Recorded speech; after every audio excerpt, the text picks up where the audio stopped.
తమ్ముళ్ళు మా చెల్లెళ్ళు బుల్లెట్ల మారిగా దూసుకుపోతున్నారు. ఇవన్నీ చూస్తామంటే నాకు ఏమాత్రం అనుమానం లేదు, 100% మన ప్రభుత్వం వస్తుంది, అనుమానమే అవసరం లేదు. ఈరోజు ఇంత ఎండలో కూడా సింగనమల నలుమూల నుంచి వచ్చారు మా తమ్ముళ్ళు, మా ఆడబిడ్డలు టోపీలు పెట్టుకొని యుద్ధానికి మేము సైతం సై అనే పరిస్థితికి వచ్చారు. మీ అందరికీ నా మనస్ఫూర్తిగా నమస్కారాలు, అభినందనలు, ధన్యవాదాలు. ఇంత ఎండలో మీరందరూ వచ్చారంటే, ఎండలో ఎండుతూనే మా కోసం ఎదురు చూస్తున్నారంటే ఇది మీకుండే అంకిత భావం. సింగనమల నియోజకవర్గం తెలుగుదేశం పార్టీ సైకిల్ ఎగురుతుంది. మీ అందరి ఆలోచన ఒకటి, భవిష్యత్తుపై ఒక ఆశ, నమ్మకం మిమ్మల్ని అందరినీ ఇక్కడ తీసుకొచ్చే పరిస్థితి వచ్చింది. నేను ఒకటే చెప్తున్నా, ఈ ఎన్నికలు రాష్ట్ర భవిష్యత్తుని మార్చే ఎన్నికలు. ఈ ఎన్నికలు అందరం తమ్ముళ్ళు జెండాలు దించాలి, వాళ్ళు కనపడాలి. దించండి అన్ని జెండాలు. ఈ ఎన్నికలు ప్రజల జీవితాల్లో వెలుగు తేవాలని, ఇంకో పక్క మీ పిల్లల భవిష్యత్తు, మీ భవిష్యత్తు బాగుండాలని ఈరోజు ప్రజాగళంతో నేను మీ దగ్గరికి వచ్చాను. ప్రజాగళం ఎక్కడ పోయినా చూస్తున్నాను, ఉధృతంగా ముందుకు వస్తున్నారు. రేపు రాబోయే ఎన్నికల్లో జగన్మోహన్ రెడ్డి చేసిన అరాచకాలకి తీర్పిచ్చే రోజు ఎప్పుడు? మే 13వ తారీఖున.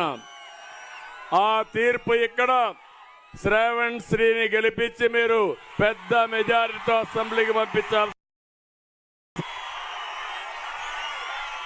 నేను ఇక్కడికి వచ్చింది ఓటు వేసే మునుపు ఓటర్ మహాశయులు ఆలోచించుకోవాల్సిన అవసరం ఉంది.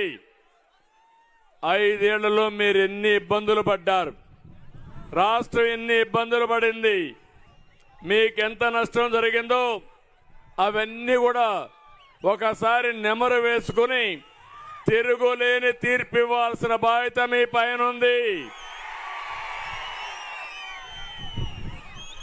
5 సంవత్సరాల నరకానికి, సంక్షోభానికి, సమస్యలకు చెక్ పెట్టే రోజే రాబోయే ఎన్నికల తేదీ 13వ తారీఖున. తమ్ముళ్ళు ఒక విషయం చెప్తున్నా, ఆడబిడ్డలో ఒక విషయం, సమయం తక్కువ ఉంది, 46 రోజులుంది. నరకాసురుని చంపి ప్రజాప్రభుత్వాన్ని ఏర్పాటు చేయవలసిన బాధ్యత మీ అందరిపైన ఉంది. నేను అడుగుతున్నా జగన్మోహన్ రెడ్డిని, ఈ సింగనమల మీటింగ్ లో ఉదయం లేసి నేను బటన్ నొక్కా అని అంటాడు. నువ్వు బటన్ నొక్కింది ఎంత, నువ్వు బొక్కింది ఎంత? నీ ఇక్కడ చూసి పద్మావతి అని ఒక ఎమ్మెల్యేని పెట్టుకొని ఎంత అరాచకాలు చేసి ఎన్ని బటన్లు నొక్కారో సమాధానం చెప్పమని సవాలు విసురుతున్నా. వాస్తవాలని మీ ఇంట్లో మాట్లాడండి. మీకు లాభం వచ్చిందా, నష్టం వచ్చిందా చర్చ చేసే రోజుది. నేనేమంటున్నానంటే 10 రూపాయలు ఇచ్చి 100 రూపాయలు దోచుకున్న జలగా ఈ జగన్మోహన్ రెడ్డి.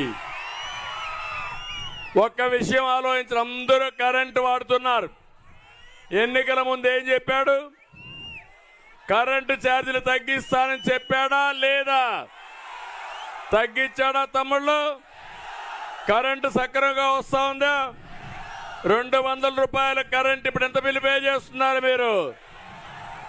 1000 రూపాయలు అవునా కాదా?